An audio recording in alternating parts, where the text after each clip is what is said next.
2024 at the Birchwood Hotel and OR Tambo Conference Center in Boksburg. The special session was strategically timed to coincide with commemorating the 107th anniversary of the birth of our longest-serving President General, Comrade Oliver Reginald Tambo.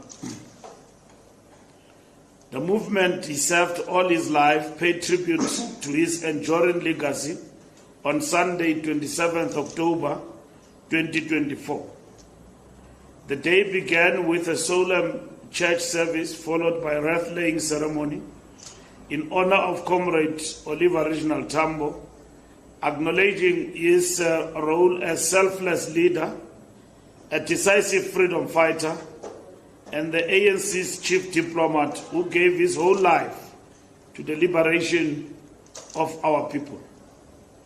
To this extent, we want to congratulate the hosting region of the African National Congress and the municipality of Ekurhuleni in Gauteng province, and the provincial executive committee of the ANC in Gauteng for the successful hosting of this important event.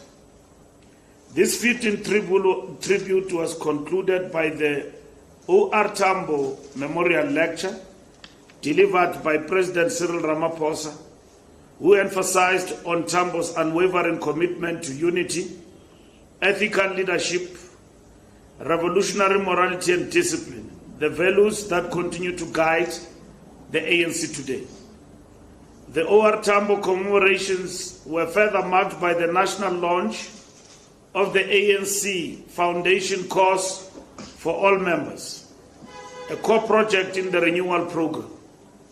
This course is a declaration of our dedication to fostering a movement grounded in disciplined and well-trained cadres and leaders for challenges and responsibilities of our historic mission.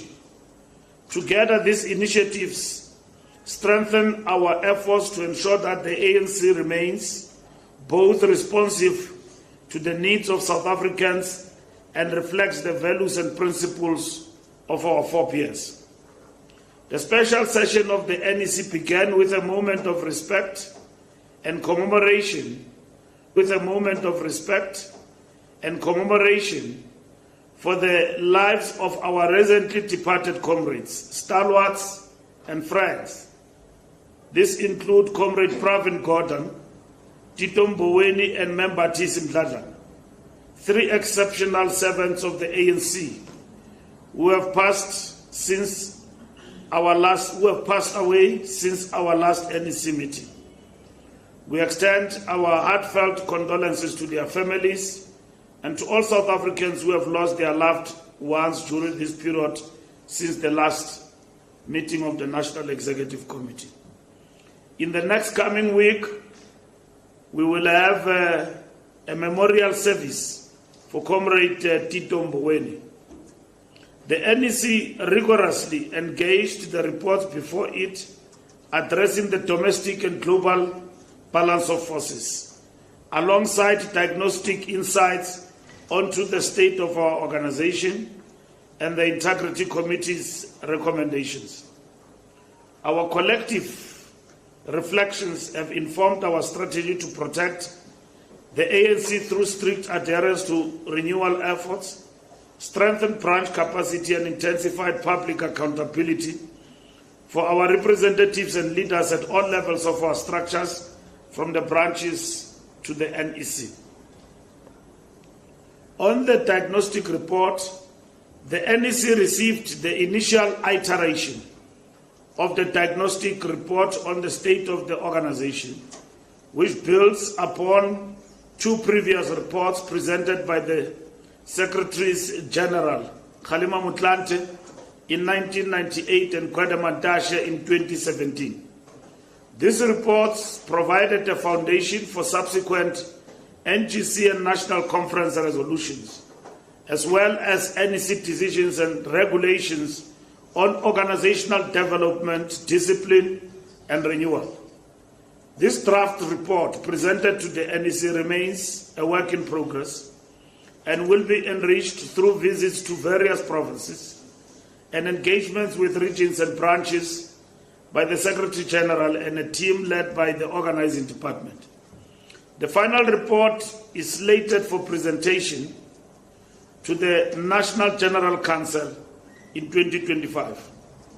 The special NEC deliberated on the probing question of whether recent national and provincial election results reflects a judgment on the ANC's success in fulfilling its historic mandate for a united, non-racial, non-sexist, democratic, equal and prosperous society.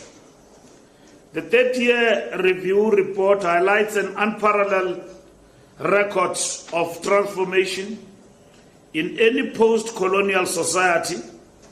However, many of our people did not turn out to vote for the ANC, to the extent that it can no longer form a government independently. The special NEC engaged in extensive discussions on the potential drivers behind this electoral outcome. From the perspective of individual membership and leadership, the diagnostic exercise addressed the extent to which we have projected or failed to project the aspirations of the masses. It acknowledged the importance of ethical conduct as reflected in the establishment of the Integrity Commission, tasked with upholding ethical standards among members and leaders of the movement. This commitment to integrity directly impacts perceptions of whether the organization genuinely represents the aspirations of our people. This diagnostic exercise, to be further led by the Secretary General and the organizing department, will include visits to all structures across the country, focusing not only on individual integrity, but also on the integrity of branches and regions. The NEC-led diagnostic will contribute to the necessary prognosis for the future. As outlined in the diagnostic report, this process is not about reinventing the wheel, but about implementing existing policies drawn from foundational documents such as the Freedom Charter, Ready to Govern document, the RDP, Through the Eye of the Needle, National Conference resolutions and government programs like the IDPs and at local level and the NDP at national level. Equally, it calls for adherence to both the ANC Constitution and the Constitution of South Africa. We have a truly committed crop. We need to examine whether we have a truly committed crop of activists and cadres.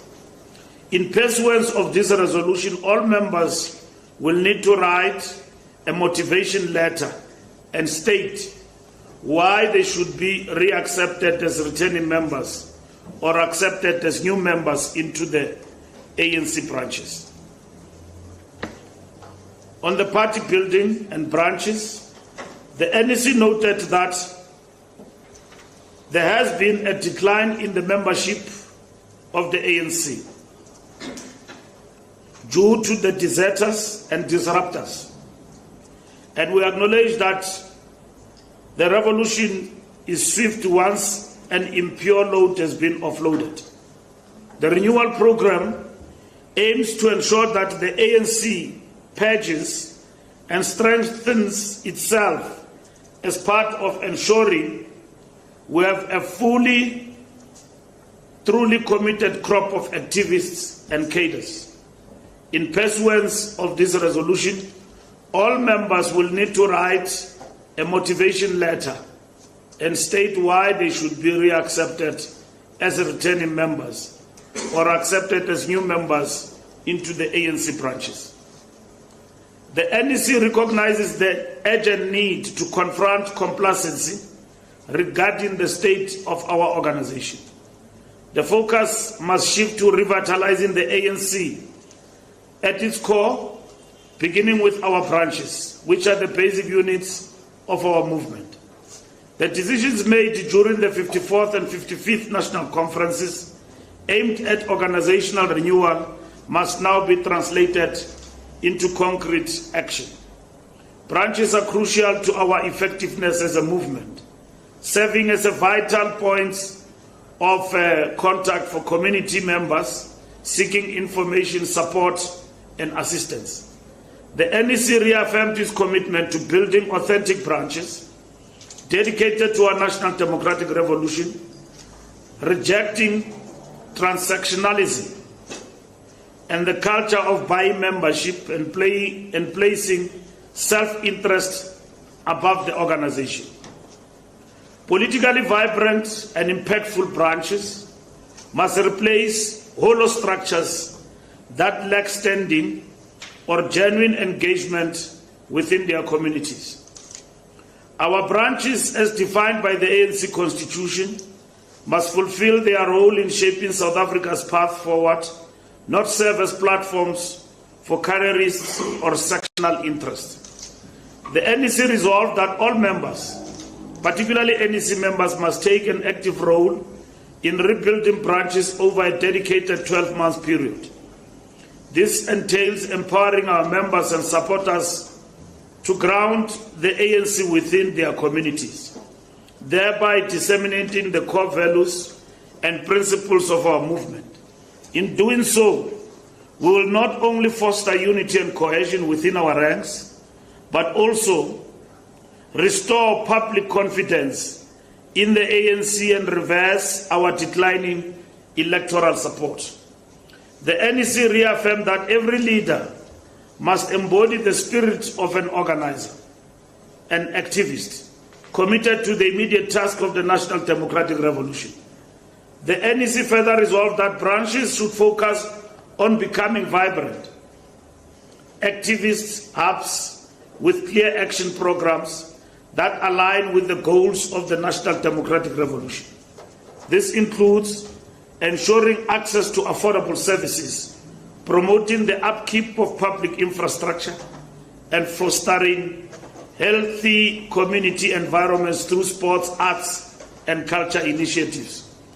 Moreover, ANC branches must engage actively with local government and civil society, creating clean, green communities with spaces for children to thrive. We urge our branches to collaborate with school governing bodies to guarantee quality education and mobilize parents to support their children's academic commitments. Working alongside community health practitioners, branches should identify and assist vulnerable families, thereby contributing to holistic community welfare.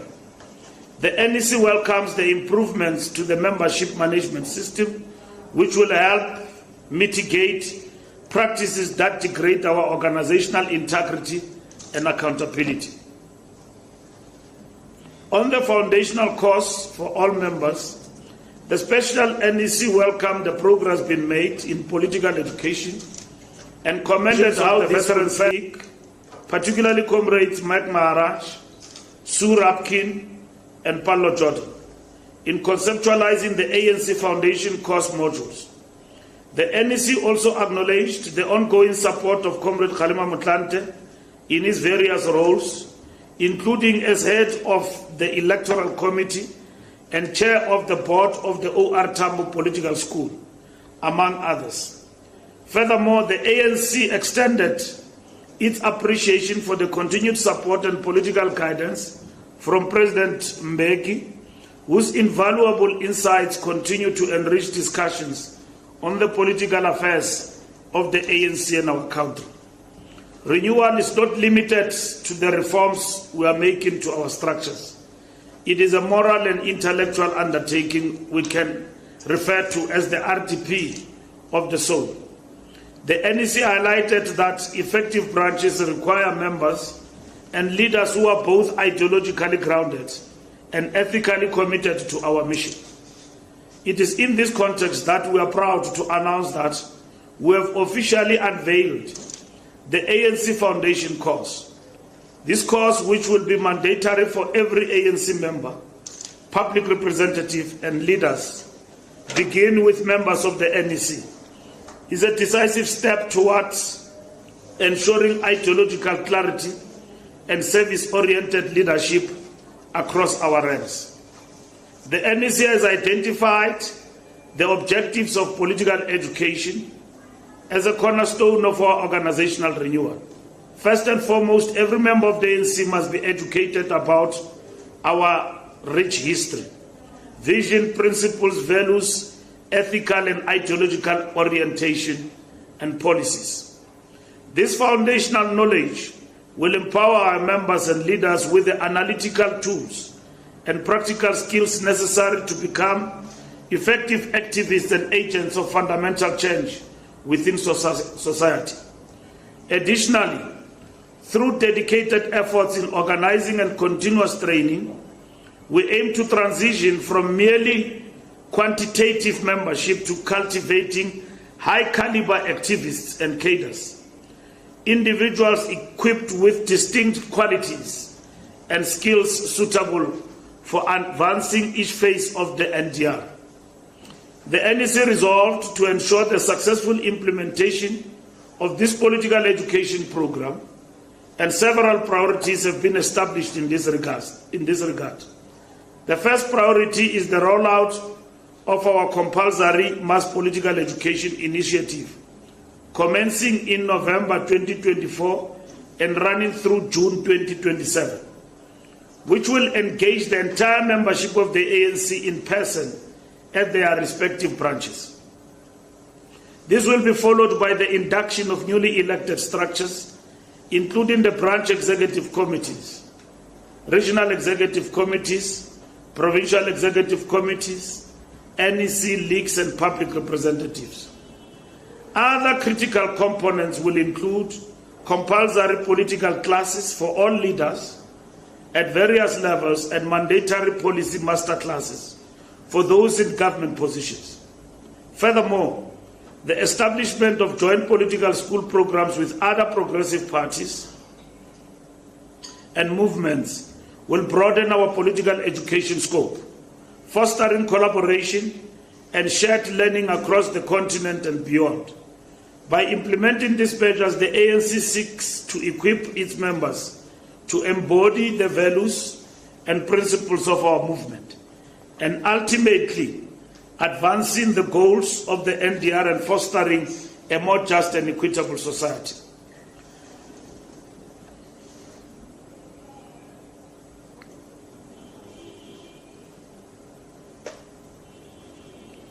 On integrity, Commission, ethics and discipline. The National Executive Committee considered a number of outstanding reports from the Integrity Commission affecting various leaders of the ANC. The NEC accepted the recommendations of the Integrity Commission, while noting that recommendation in respect of certain cases had been overtaken by events, which included those who have either died or have since left or were expelled from the organization. The NEC approved the amendments to the terms of reference of the Integrity Commission. The most significant amendments relate to the establishment of an appeals panel that will consider appeals by members and leaders aggrieved by outcomes of the Integrity Commission processes and decisions. The amendments further provide for the member whose conduct is under the spotlight to be provided with an opportunity to respond to the draft report of the Commission. Similarly, the final report must be shared with the individual consent. At the same time, it is submitted to the Secretary General for consideration by the NEC. The NEC equally resolved that members have a right to take the report of the Integrity Commission on review should they elect to do so. This will ensure alignment of the Integrity Commission processes with the rules of natural justice, which are an integral part of our jurisprudence. However, it was emphasized that the Integrity Commission and its work is not essentially about upholding the laws of the country, but rather an appeal to a higher bar on leadership and membership obligations with regards to ethical conduct.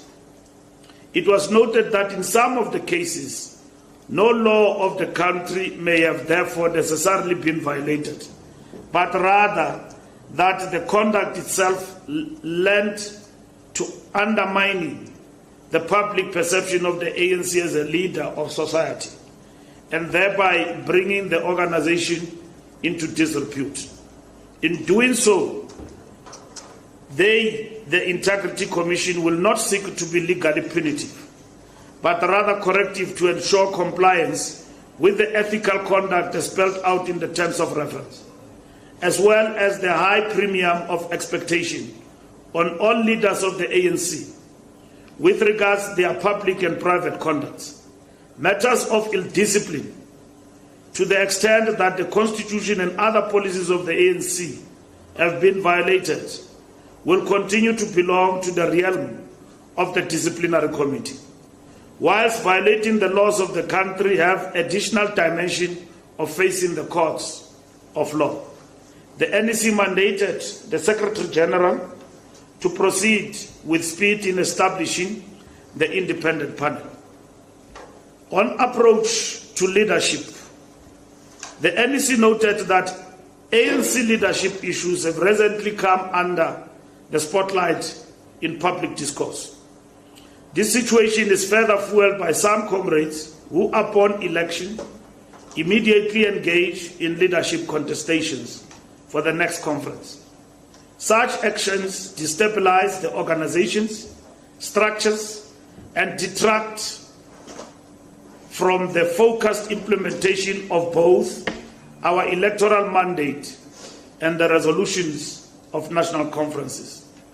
The NEC stressed that the challenges arising from the 2024 electoral outcomes, characterized by the NEC as a strategic setback to the national democratic revolution, require all members to adopt a disciplined approach to leadership matters at every level of the organization.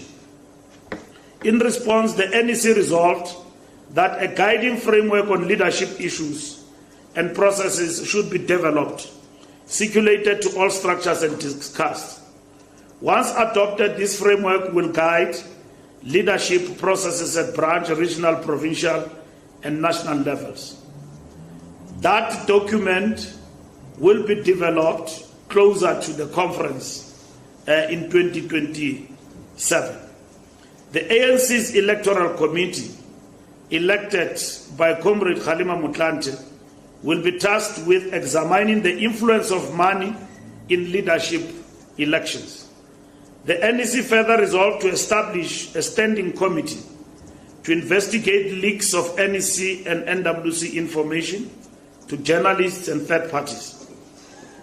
This permanent committee will conduct forensic audits of information leaks by NEC and NWC involving internal ANC decisions and discussions. And in most instances, these discussions and decisions distorted. The ANC have got an obligation and a responsibility to defend itself against distortions from faceless sources masquerading as credible to the media. So this decision will be implemented to defend equally the integrity of ANC information, because the ANC speaks for itself and it does not speak through third parties. In the recent past, we have had a number of fictitious meetings of the ANC that were reported to the press that never took place, with fictitious decisions that were also reported to the press. That undermines the standing of the ANC in terms of credibility of its decisions and communication of its decisions. This is done, albeit the fact that through our spokespersons and all those who are entrusted with the responsibility to communicate have been available to the media at all times. But nonetheless, what becomes saucy and very attractive is faceless. The committee will be composed of experienced professionals and seasoned ANC members. Additionally, the NEC decided that no member should engage in leadership contestation. GM 2027, whatever, any of those tendencies, lobbying or self-promotion in the name of the ANC for any position in the lead up to 2027 National Conference, except within the period to be determined and announced by the Secretary General. Any member violating this directive by engaging in unauthorized leadership contestation will face disciplinary action without hesitation. As such, behavior that detracts from the critical work of implementing National Conference resolutions and our electoral manifesto will be dealt with accordingly. The NEC was firm that the ANC must not be drawn into premature leadership discussions that divert focus from addressing the strategic setback to the National Democratic Revolution.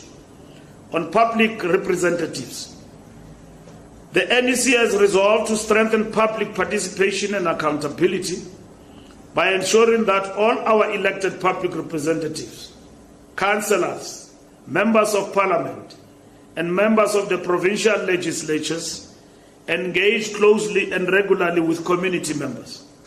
This engagement will involve holding regular public meetings to address local concerns, inform residents about available government services, and clarify pertinent policy matters under discussions on electoral reforms.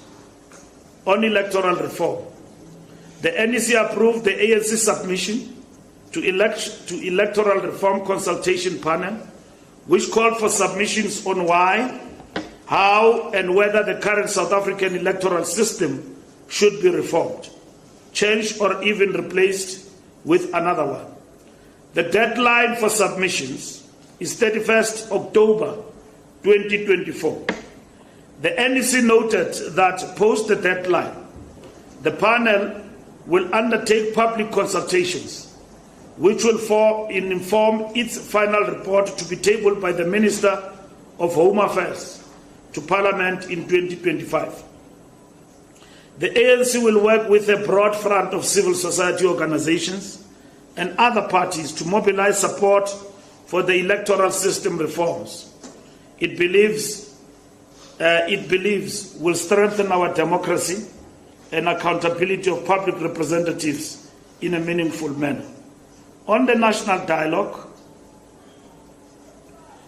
the National Executive Committee reaffirmed its alignment with the commitment made to the South African people to convene a national dialogue aimed at charting a collective path forward for our nation. This national dialogue will invite participation from all sectors of society in setting national priorities and determining the future direction of our country. Through a series of plenary sessions, working groups, and familiar social dialogue processes, we will also utilize this opportunity to educate our citizens about our history, the Constitution, and the importance of public participation and civic responsibility.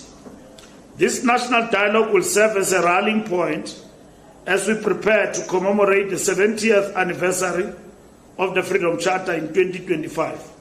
We must mobilize all people and structures in every township, village, and city to gather proposals and submissions that echo our enduring commitment to freedom and justice. On socio-economic transformation, on addressing the cost of living and expanding zero-rated goods, the NEC acknowledges the immense pressure that the rising living costs place on South African households. Recent relief in petrol prices, aided by a stronger rent, offers some break, but we recognize the need for deeper interventions.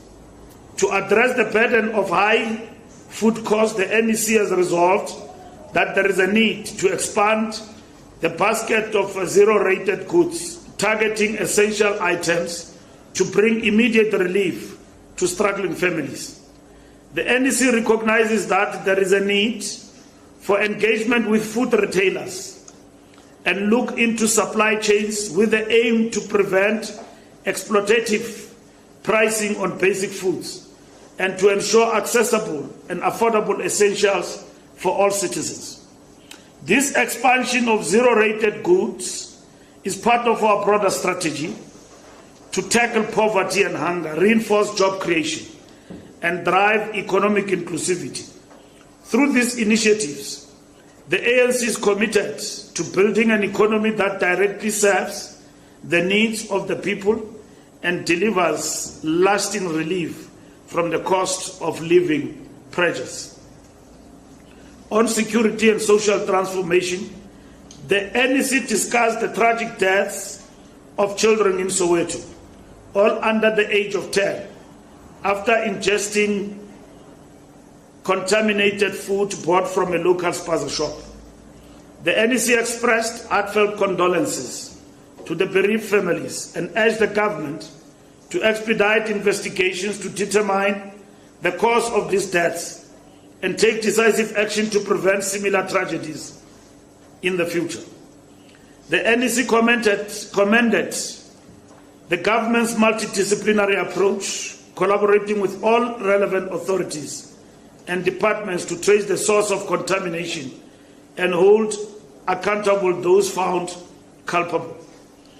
The NEC called on government to urgently address capacity constraints that hinder municipalities from conducting regular health inspections of food vendors, with a particular focus on spaza shops and hawkers. The recruitment and training of health inspectors must be prioritized. The NEC stressed that food sourcing by vendors selling to children must be rigorously monitored to ensure all foodstuffs are free from contamination, without unfairly impacting those who rely on honest trade for their livelihoods. However, the NEC emphasized that protecting children's lives must take precedence. The NEC also welcomed intervention led by the Minister of Small Businesses in collaboration with provinces and municipalities to register all spaza shops, maintain an updated database, and ensure inspections by relevant authorities are regularly conducted. The NEC further commends the swift actions taken by the ministers and their departments, including the South African Police Service, in identifying and arresting some of the alleged perpetrators in this mass ingesting of contaminated food from the spaza shops. We look forward to further arrests and the successful prosecution of those who have committed these heinous crimes. And then yesterday, it was announced that this thing we call the poison is called osgophosphate or something.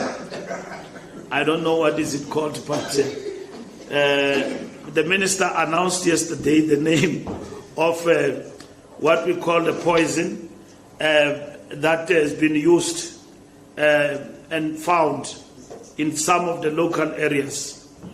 The NEC further commended the police and everyone else for a job well done.